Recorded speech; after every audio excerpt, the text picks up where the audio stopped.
By looking at this clinical picture and the image which is showing the white streaks, see, this is very important, pale linear streaks or white streaks over the skin in a child, and that child is having a history of dry itchy skin. So with all these clues, if you have thought of the answer as option B, atopic dermatitis, you are absolutely correct. Hello dear students, myself Dr. Maddineni Srinivas. Welcome to Crack DrMSD.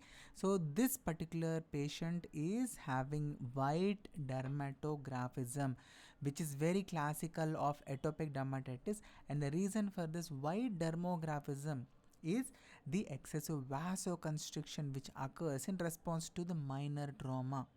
I know most of you have thought of the answer as chronic urticaria, but remember students, in chronic urticaria the lesions are wheals, and these lesions are going to be very itchy, and that too this is associated with red colored dermographism, unlike the white dermographism which is seen in atopic dermatitis.